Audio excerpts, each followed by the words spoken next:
o kršenju ljudskih prava Bogoljuba Karića sa osobitim zadovoljstvom pozivam doktora Zlatu Lončar-Ćetković, člana izvršnog odbora PSS BK i zastupnika nevladine organizacije Odbor za istinu. Gospodine Zlata, izvolite.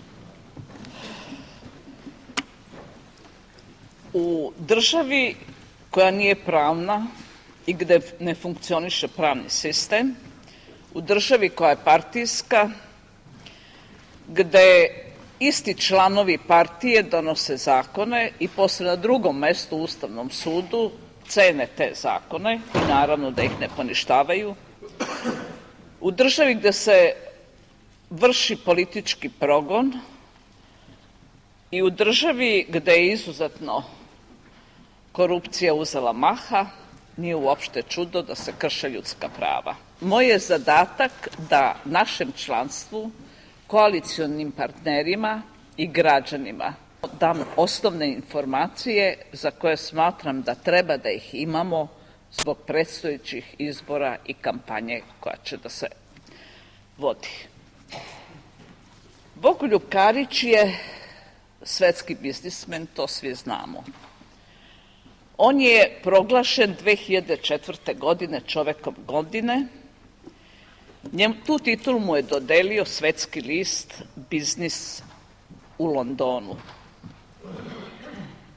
2005. godine u Sarajevu je takođe održan jedan veliki, uspešan međunarodni samit predstavnika vlade i poslovnih ljudi jugoistočne Evrope, Evropske unije, Ruske federacije i Azije, gde je takođe nagrađen kao privrednik. U egzilu, znači u progonstvu 2009. godine, izabran je od Američkog biografskog instituta za najuspešnijeg čoveka Srbije između 100 kandidata. Znači, između 100 kandidata srpskih privrednika. Najzad, Bogoljub Karić, s obzirom da posluje uspešno po celom svetu, on kao svetski biznismen želi i kao veliki patriota se nada da će se vratiti, ulagati u svoju zemlju i da će povući i druge investitore i svetske biznismene da to čine u Srbiji. Bogoljub Karić je i političar. Sećate se da je prvi put se kandidovao na izborima za predsednika Republike i već tada je bio treći na listi. Osvojio je ukupno 18,2% glasova. On je osnovao Pokret snaga Srbije kao političku organizaciju koja treba da ujedini sve snage u Srbiji za uspešan razvoj Srbije. Iako je svih ovih godina država i vlast se okomila na članstvo Pokreta snaga Srbije, svi biznismeni nisu mogli da žive od inspekcija državnih organa, mnogi su morali da zatvore sva preduzeća, mnogi su morali da pređu u druge stranke. Od članstva niko nije dobio posao, a mnogi su dobili otkaze. Ipak, pored sve te torture, naš Pokret snaga Srbije 2009. godine je uspešno preregistrovan i evo i dan danas postoji.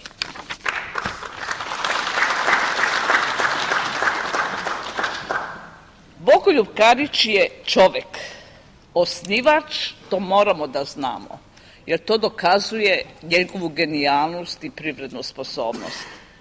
On je osnivač prve privatne banke u Srbiji, prvog privatnog osiguranja, prvog privatnog univerziteta, prve privatne televizije, prve privatne fondacije i niz kompanija koje su bile podrška, tehnološka podrška, inovatorska podrška, Mobtela i drugih preduzeća. I na kraju, osnivač je mobilne telefonije u Srbiji kada su bile sankcije. Dakle, kada su granice bile zatvorene, kada su sve strane firme napustile Srbiju, on je bio sposoban da preko cele Evrope i preko svih zemalja usput, sa juga iz Makedonije, uveze opremu, montira je i napravi moptel. Koji su razlozi za progonstvo Bogoljuba Karića? Oni su političke, to smo već napomenuli, prirode i poslovne prirode. Koji su razlozi poslovne prirode? Da se otme moptel i da se sredstva ubace u budžet, jer budžet uvek je prazan. Kako su to učinili? Učinili su tako što su pokrenuli veoma veliki broj političkih i pravno neutemeljenih sudskih i drugih procesa, što su organizovali neviđenu medijsku kampanju i što su preduzeli sve mere nezakonite da mu se uništi imovina i ugrozi život. I sve vezano za moptel ima suštinu u oceni celishodnosti poslovnih aranžmana. Mi nemamo kršenje zakona, nemamo ni jedan član krivičnog zakona. To su sve neke procene da li je u datom momentu poslovni aranžman bio na štetu države. Svi postupci su pokrenuti 10 godina pošto je pravni posao izvršen ili privredni aranžman završen. I to se odnosi na moptel. Znači, pošto su država Srbija kao jedna od strana i suvlasnika moptela dala potvrdu da je taj posao bio zakonit i legalan i da su strane izvršile svoje obaveze, oni posle 10 godina taj moptel, odnosno ceo posao oko osnivanja moptela osporavaju. Bogoljub Karić je bio samo akcionar, nije bio ni izvršni direktor, nije bio predsednik ni član upravnog odbora, nije potpisao ni jednu odluku. Tako da istrage traju godinama, a dizanje optužnica ima medijsku i populističku svrhu zbog navodno kriminalnih radnji. Pomenula sam već da su ciljevi ekonomskog uništenja da se napuni budžet.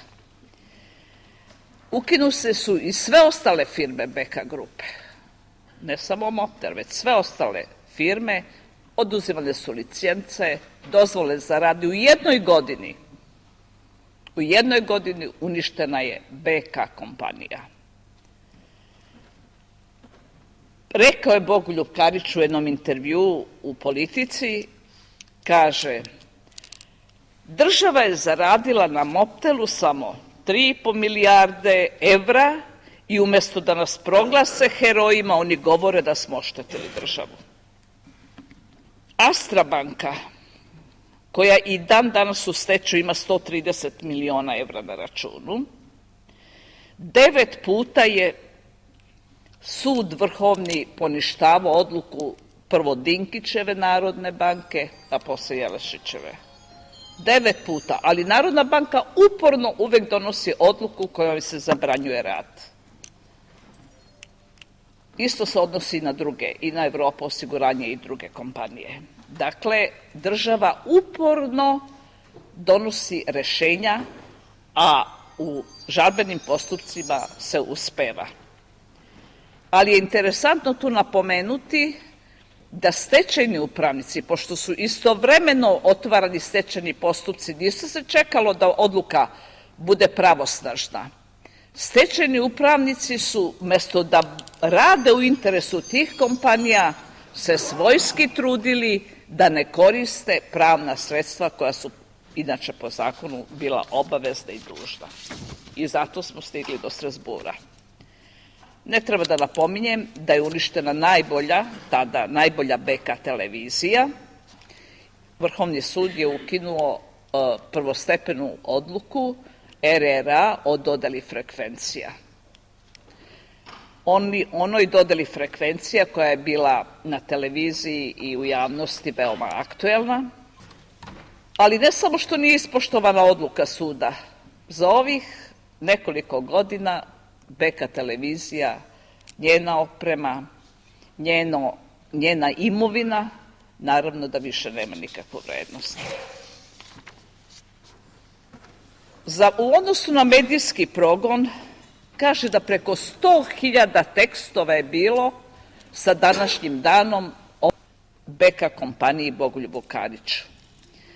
A samo u jednoj godini, onoj prvoj, kad je bilo aktuelno da se omalovaži njegova ličnost i da se uništi njegova imovina, bilo je 27.800 natpisa. I tada dolazimo bizarnog do jednog slučaja koji dokazuje s čime se sve vlast služi, a to je onemogućavanje kandidature Bogoljubu Kariću za poslanika, iako to nije bio slučaj u odnosu na neke druge predsednike koji nisu bili na zemlji.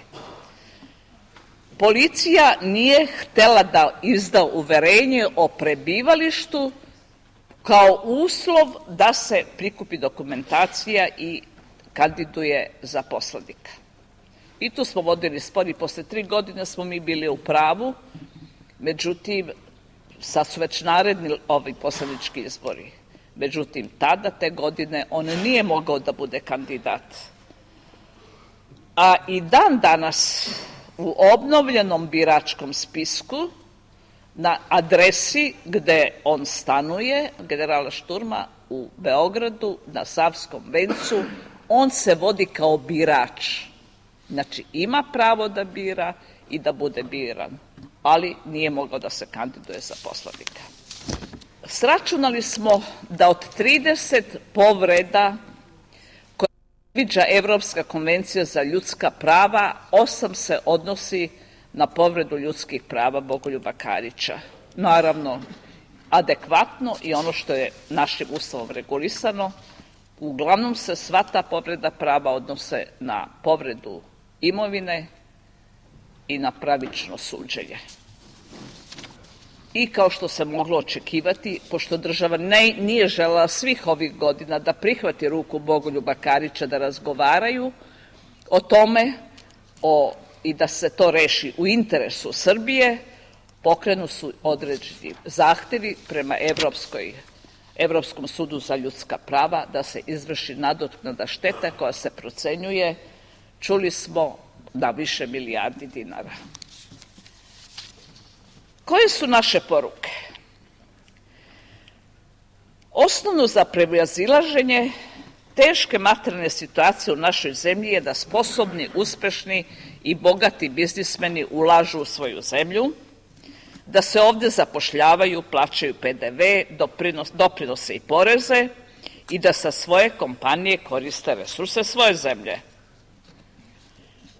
Poruka naših koalicionih partnera da će vratiti našeg predsednika u zemlju, da se brani sa slobode, znači da će predsednik Pokreta snaga Srbije kao biznismen svoju umešnost i viziju privrednog razvoja staviti u službu Srbije i mi sa našim koalicionim partnerima na čelu sa naprednjacima da se izborimo za pravičan i legitiman pravni poredak. Upravo ono što govorimo da danas ne postoji. Na kraju, malo propagandno, koalicija koja pobeđuje. Mi ćemo sada da prikažemo jedan kratak film šta BK grupa i BK kompanije rade u inostranstvu.